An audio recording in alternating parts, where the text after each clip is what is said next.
Bom, bom. Vai, professor, que você tá chapéu aí, cara? Que eu quis. Achei esse chapéu aqui em casa hoje. Falei, não, pelo menos pra dar uma mudada na cara aqui, né, galera? Seguinte, vamos dar aqui então atenção para os nossos métodos contraceptivos, que a gente começou a falar aí na aula ao vivo, mas acabou não dando tempo, né? Vamos lá, cara. Então, essa aqui já até expliquei para vocês, né, cara, o que seriam aí os métodos contraceptivos. Ai, coceira. É, então seria um compilado, né? Seria uma junção aqui de atitudes, medicamentos ou acessórios, né, que visam impedir a concepção indesejada ou a gravidez indesejada para aqueles com vida sexualmente ativa, né? Então também comentei com vocês que existem alguns métodos que são definitivos. Então, uma vez adotados esses métodos, acabou, né? A pessoa não pode mais engravidar, o homem também não pode fecundar uma mulher. E tem também alguns métodos temporários, tá? Então eles são válidos enquanto eles estão sendo utilizados. Uma vez que você parou de usar, volta à normalidade, tá? Três grupinhos então, cara, de métodos contraceptivos, tá? Métodos de barreira, hormonais ou químicos, né? Lembrando que hormônios são substâncias químicas. E tem os métodos comportamentais, tá? Métodos, então, que trabalham com mudanças de comportamento das pessoas. Ok?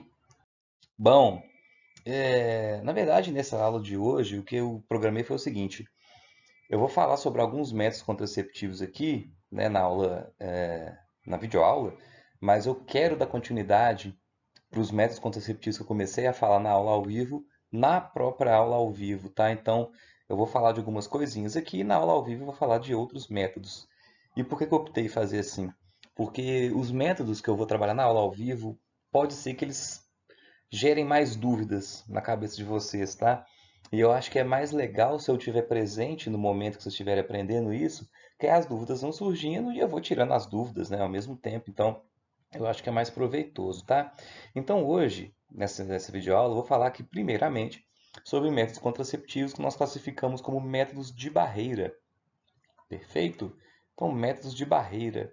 Os métodos de barreira, eles são assim chamados porque eles criam uma barreira, eles criam um bloqueio, tá? E o que que esses caras bloqueiam, né? O que que um método de barreira quer bloquear? Quer bloquear justamente o caminho da passagem do espermatozoide, tá? Então, esses métodos de barreira, todos eles criam um bloqueio, né? Criam uma parede que impede com que o espermatozoide chegue até o óvulo. Então, impede a fecundação justamente porque bloqueia todo o caminho que o espermatozoide, não todo, né? Mas ele vai bloquear alguma parte do caminho que o espermatozoide deveria seguir para conseguir chegar até o óvulo, mas por conta desses métodos ele não consegue chegar, beleza? Vamos falar aqui primeiro então do método chamado diafragma. Putz, o que é diafragma, né, cara? Que doideira, que coisa louca é essa? Nunca ouvi falar nisso. É muito provável que vários de vocês não conheçam esse método contraceptivo, assim, nunca tenham ouvido falar, né?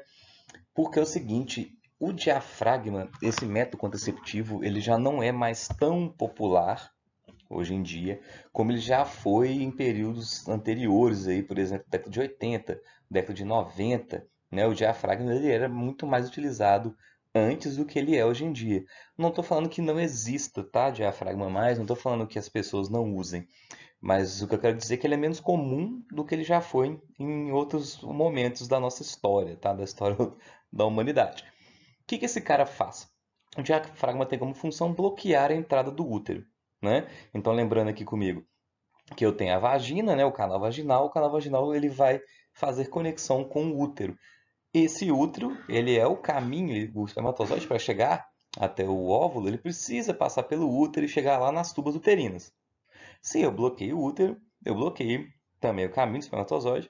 Então eu impeço, né? Eu não deixo com que esse carinha chegue lá no óvulo, então impedindo assim a ovulação, né? Não chega no óvulo, não tem ovulação. De boa, né? Aí tem esses outros dois métodos aqui embaixo do diafragma, né? As duas camisinhas, tanto a camisinha masculina quanto a camisinha feminina. Eu vou colocar um asterisco aqui na camisinha masculina por um motivo, tá? É um dos métodos contraceptivos mais populares que existem, mais difundidos que a gente tem, tá? E existem alguns motivos que explicam por que a camisinha faz tanto sucesso, entre aspas, assim, né, no mundo aí dos métodos contraceptivos, tá? Motivo número um, questão de preço, tá? O preço. A camisinha é muito barata, tá? Então é um método contraceptivo muito acessível, beleza? Isso se você tiver querendo pagar, né? Se você quiser comprar. Por que eu estou falando isso? Porque o governo, né? Então, os locais onde eu tenho acesso à saúde pública, eu consigo encontrar camisinha gratuitamente, tá? Então, se você for num posto de saúde, você vai conseguir, você pedir lá no posto de saúde, a pessoa te entrega a camisinha no posto de saúde sem nenhum custo, tá? Então, a primeira questão do sucesso aí, relativo da camisinha é o preço. Segunda questão, tá? E essa aqui é muito importante. Na verdade, essa segunda questão, ela envolve as duas camisinhas, tanto a masculina quanto a feminina, tá? São os únicos métodos contraceptivos que evitam ISTs, tá? São os únicos métodos contraceptivos que atuam como bloqueadores de ISTs. Mas o que é uma IST, né? Muitos de vocês talvez conheçam o termo DST, mas muitos de vocês eu acho que não conhecem o termo IST, tá? O que seria uma IST? Uma IST é uma infecção sexualmente transmissível, tá? Então, é uma infecção que se transmite através da relação sexual, beleza? DSTs e ISTs são mais ou menos a mesma coisa, tá? A gente vai ter uma aula falando sobre isso, mas são mais ou menos a mesma coisa. Então, são questões de saúde que são transmitidas via relação sexual. Os únicos métodos contraceptivos que impedem, né, ou que previnem aí a infecção por IST são as duas camisinhas, tá? Então eu junto os fatores preço com funcionalidade dupla da camisinha, né? Então ela funciona tanto como método contraceptivo como prevenção contra doenças. Tá aí as razões pela qual a camisinha masculina é tão popular, beleza? Aí você pode estar se perguntando assim, ah, professor, mas por que a camisinha feminina não é tão popular quanto a masculina? Bom, primeiro fazer um adendo aqui sobre a camisinha feminina. Ela é ainda melhor, tá, do que a camisinha masculina na relação da prevenção contra ISTs, tá? Ela é ainda mais funcional, mais eficaz do que a camisinha masculina na prevenção contra ISTs. Mas então por quê? Por que ela não é mais difundida? Por que ela não é tão popular assim quanto a camisinha masculina? Se ela é melhor, né? E os dois funcionam, são métodos contraceptivos de barreira, então por que ela não é tão famosa, tá? Existem dois motivos também, assim como a questão da popularidade da camisinha masculina, também tem dois motivos. A o problema da impopularidade, vamos colocar assim, né, da camisinha feminina também é explicado por duas razões. Razão número um é exatamente o oposto da razão número um da camisinha masculina. A camisinha feminina é mais cara, tá? Então ela não tem um preço tão barato quanto a camisinha masculina. Embora você também consiga encontrar gratuitamente no posto de saúde, tá? Então não é assim a maior razão, tá? Pela qual as pessoas não usam tanto assim camisinha feminina, mas é um dos motivos, tá? Motivo então número 2, ela não é tão simples de ser utilizada quanto a camisinha masculina, ela é um pouco mais difícil de ser colocada, tá? Então isso aqui atrapalha muito a escolha pela camisinha feminina. A camisinha masculina é muito mais simples de ser colocada, tá? E também muito mais simples de ser retirada. Então, por questões até de praticidade, a camiseta feminina até não conseguiu obter esse sucesso todo, tá? Embora, realmente, eu reafirmo aqui, ela é melhor na prevenção de STs do que a camisinha masculina, tá? Tranquilo? Então, na verdade, seriam os dois melhores métodos contraceptivos para serem utilizados, né? É sempre bom lembrar, pessoal, que na verdade o ideal é fazer a utilização de métodos contraceptivos misturados, tá? Então, sempre utilizar, por exemplo, um método de barreira e um método químico, né? Um método de barreira e um método comportamental. Enfim, o ideal seria sempre utilizar métodos contraceptivos combinados, tá? Mas, embora isso às vezes também não acontece. Pessoal, chamar a atenção aqui sobre essa última coisa que eu falei, tá? Eu falei sobre combinação de tipos diferentes de métodos. Eu não falei combinação de uma camisinha com a outra, tá? Camisinha, gente, é uma só. Ou vai usar uma masculina, ou vai usar uma camisinha feminina. Não adianta nada utilizar uma camisinha masculina e uma feminina durante a mesma relação sexual. Por que que isso acontece? Porque a borracha, quando você atrita uma com as outras, uma com a outra, e as camisinhas são feitas de borracha, são feitas de látex, ela rasga, tá? Então a ideia é use apenas uma camisinha, nunca duas, tá? Sejam duas masculinas, seja uma masculina e uma feminina, sejam duas femininas, não utilizar duas camisinhas. Essa que é a ideia, tá? Tem muita gente aí tem alguns casos, né, de pessoas que acham, não, vai ser muito melhor, né, muito mais seguro. Muito pelo contrário, tá? É bem pior. Então, a utilização de camisinha é apenas uma. Posso combinar com outro método, mas não com outra camisinha, ok? Aí, pessoal, olha só, o que é o tal do diafragma, né, que eu falei para vocês lá no começo, o primeiro método de barreira que eu falei para vocês. Tá aqui, então, o desenhozinho de um útero, né, e essa bolotinha aí está circulando a parte do canal vaginal aqui que está quase chegando no útero, e eu tenho a entradinha do útero, né, dentro dessa bolinha aí. Olha só que legal. O diafragma, pessoal, ele é uma tampa, ele é um tampão, tá? Então ele bloqueia a entrada do útero. A ideia é justamente isso aqui, né? Quando os espermatozoides chegarem aqui nessa região, eles vão encontrar um bloqueio, eles não conseguem passar, eles não conseguem entrar aqui no útero, tá? Essa é a ideia, ok? Não estou falando que o diafragma ele é 100% funcional, não, tá, gente? Nenhum método contraceptivo, a não ser os cirúrgicos, é 100% confiável, tá? Todos eles têm um certo percentual de falha, tá? Por exemplo, olha só qual que é o problema do diafragma. Como ele tem que ser colocado internamente, é difícil de ver se ele está bem encaixado, tá? Então pode ser que ele fique mal encaixado, ou pode ser que ele se desloque com o tempo, tá? Então esse mal encaixe ou esse deslocamento pode favorecer a passagem do espermatozoide do canal vaginal para o interior do útero, tá? Então, inclusive, o que o pessoal faz, na verdade, visando inclusive melhorar um pouco, né, esse problema. Juntamente com o diafragma, as mulheres colocam, né, nesse diafragma, nesse dispositivo que vai ser colocado dentro do útero, um gel que nós chamamos de gel espermicida. O que o gel espermicida faz? Um pesticida mata pestes, né? Um inseticida mata insetos, um espermicida mata espermatozoides, tá? Então, é comum com que as mulheres que usem esse método contraceptivo também utilizem junto com ele um gel espermicida. Tá vendo? Combinação de dois métodos diferentes, né? Então, é a ideia justamente por aí, beleza? Ainda assim, né, gente, ainda não é 100% garantido, tá? Sempre existe ainda uma possibilidade do método não funcionar. E qual que é o problema maior, na verdade, aqui do diafragma?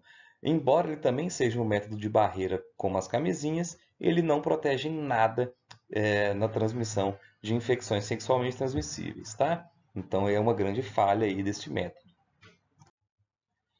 Qual que é o grande lance, então, entre a camisinha masculina e a feminina? Ó, do lado esquerdo aqui, nós temos a camisinha feminina, vou colocar o símbolo feminino aqui, e do lado direito nós temos a camisinha masculina, vou colocar o símbolo do masculino aqui. Qual que é o problema maior aqui? O problema é que a camisinha feminina, assim como o diafragma, é de uso interno, tá? Então essa camisinha tem que ser alocada, tem que ser colocada na parte interna do canal vaginal, tá? A camisinha masculina não, a camisinha masculina é de uso externo. Então é muito mais fácil colocar e retirar a camisinha masculina, principalmente se a gente estiver fazendo uma comparação com a camisinha feminina, tá? E por isso então que a camisinha masculina às vezes ela é mais aceita também, né? É mais fácil de utilizar, é mais fácil de colocar, mais fácil de descartar. Então, comparando-a com a camisinha feminina, ela tem essas vantagens, tudo bem? Mas, enfim, as duas são tão funcionais quanto, não são 100% garantidas em relação à gravidez, tá? Ainda assim são possíveis de falhar, as camisinhas podem rasgar, podem estourar, enfim, né? Mas de todos os métodos contraceptivos que existem, as camisinhas são os melhores, porque além de serem métodos contraceptivos, também impedem ou atrapalham, né, tornam quase que impossível a transmissão de alguma infecção sexualmente transmissível, tá? Muito bem. E aqui, pessoal, uma questão interessante aqui, tá? São os últimos métodos contraceptivos que eu vou falar nessa videoaula, que são métodos contraceptivos comportamentais, né? Ou seja, são mudanças no comportamento que visam justamente a impedir, né, a concepção, impedir a gravidez indesejada. Na aula ao vivo de segunda-feira, alguém falou de não ter relação sexual. Sim, né? Então o celibato, né? A falta, a não prática de relação sexual é sim um método contraceptivo comportamental. Eu posso simplesmente não ter relações sexuais, né? Quem não tem relação sexual não vai engravidar, beleza? Bom, mas existem outros dois métodos aqui que eu listei para vocês que eu gostaria de conversar, tá? Primeiro probleminha desses métodos aqui. Na verdade, vocês vão ver que eu vou destacar vários problemas nesses métodos, tá? Primeiro grande problema aqui é isso aqui, né? Realmente também não previnem ISTs, tá? Só as camisinhas previnem, métodos comportamentais também não previnem, tá? Eu tenho o tal do coito interrompido e eu tenho a tal da tabelinha. Vamos começar a falar primeiro, então, do coito interrompido, tá? Qual que é qual que é a ideia do coito interrompido aqui? O casal que está tendo relação sexual vai suspender a relação sexual antes do homem ejacular, tá? Então, qual que é a ideia aqui? Bom, se não tem ejaculação, não tem espermatozoide. Sem espermatozoide, também não tem gravidez, né? A ideia é essa, ok? Só que qual que é o problema aqui, tá? E esse é um problema muito grave, tá? Antes do espermatozoide ser liberado, antes do esperma ser liberado na ejaculação, ocorre uma liberação de um líquido produzido pelas glândulas seminais, tá? Então, que nós chamamos de líquido seminal. Então, há a liberação de um pouco de líquido seminal antes da ejaculação, tá? A ideia do líquido seminal é lubrificar a uretra para facilitar a passagem do sêmen. Tranquilo? Só que qual que é o grande lance? Esse líquido seminal, ele é despejado anteriormente, então, né, à ejaculação. O problema é que esse carinha, esse líquido seminal, muito comumente, tá? É muito comum que ele já contenha espermatozoides. Então, qual que é o problema? O coito interrompido, a relação sexual vai ser paralisada, né, suspensa antes aí da ejaculação, tá? Mas, mesmo antes da ejaculação, já podem ter sido despejados espermatozoides para fora do pênis. Então, isso é um problema muito grande, tá? Então, a eficácia do coito interrompido é muito baixa, tá? Então, não é um método adequado, né? Então tem vários problemas aí diante desse método. Ele é pouco funcional e não previne nada de ST. Então é um grande problema. E tem a tabelinha. Tabelinha é um outro método contraceptivo, então,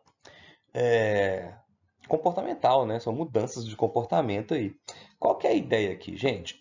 A ideia é o seguinte, inclusive na aula passada me perguntaram sobre dias férteis da mulher, né? A ideia aqui é mais ou menos o seguinte, olha só. Vocês estão diante aí de um ciclo menstrual de 28 dias, né? Então, esse ciclo padrão aí de 28 dias. E eu tenho aqui um período em que a mulher vai estar no seu fluxo menstrual, né? Vai ter, então, sangramento menstrual. E eu tenho aqui o tal do 14º dia, que é o dia em que ocorre a ovulação, né? Então, a mulher ovula no 14º dia. Perceba aqui o seguinte, pessoal. Dias férteis são os dias em que a mulher encontra-se fértil, ou seja, são os dias nos quais, se a mulher tiver uma relação sexual sem a utilização de um método contraceptivo, ela tem grandes chances de engravidar, tá? Então, as chances dela engravidar tendo relações desprotegidas nos dias férteis são grandes, tá? Então, qual que é a ideia aqui? A ideia é a seguinte: as mulheres conseguem acompanhar o funcionamento do ciclo menstrual. Então elas sabem os dias em que elas estarão ovulando, tá? Elas conseguem fazer esse acompanhamento. Então qual que é a ideia aqui? A mulher vai acompanhando o seu ciclo menstrual e ela sabe do seu dia da ovulação e ela evita então ter relações sexuais aqui no período dos dias férteis. É essa que é a ideia da tabelinha, tá? Então ela vai anotando o seu ciclo menstrual e ela vai anotando os dias das suas ovulações e ela evita ter relações sexuais no intervalo aí de mais ou menos 2 dias depois da ovulação e 2 dias anteriores à ovulação. Ela fica um tempo, então, sem ter relação sexual, tá? Problemas, né? Eu falei que eu ia levantar uma série de problemas aqui. Cara, é muito comum com que o ciclo menstrual da mulher seja alterado, tá? Então ele nem sempre vai durar 28 dias. Isso pode acontecer de diversas formas, tá? Questões alimentares influenciam no ciclo menstrual, questões emocionais interferem no ciclo menstrual, tá? Então tem várias situações que fogem do controle da mulher que podem alterar esse ciclo menstrual, ok? Se altera o ciclo menstrual, ela com certeza também vai ter alterado o seu dia de ovulação. Ou seja, ela perde a capacidade de saber com precisão quais são os dias férteis de fato, tá? Então isso é um problema, tá?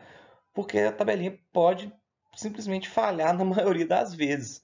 E é isso que a gente observa, ela falha bastante. Quem usa, a utilização da tabelinha é um método contraceptivo muito frágil, tá? Ele é muito pouco funcional, tá?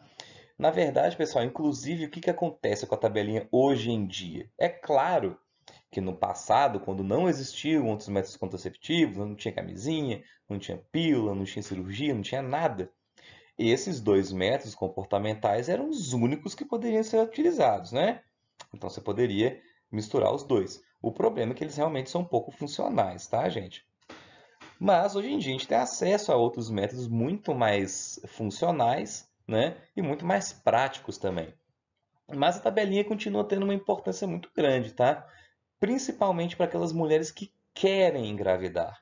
Então, é um método que surgiu primariamente com uma tentativa de evitar a gravidez, né? Então, as mulheres evitariam ter relações sexuais aí nos dias férteis, mas é muito comum com que mulheres que queiram ter filhos tenham predileção por realizar, então, por terem as relações sexuais justamente nos dias férteis. Então a tabelinha ela é muito mais útil para aquela mulher que quer ter um filho do que para aquela mulher que não quer ter um filho. Tá? Então ela é muito mais utilizada nessa questão. Ok? Bom, ficamos aqui então. Vou mandar um forte abraço para vocês. Tudo de bom. Tenham um bom fim de semana. A gente vai se ver em breve, tá bom? Beijos, se cuidem e até!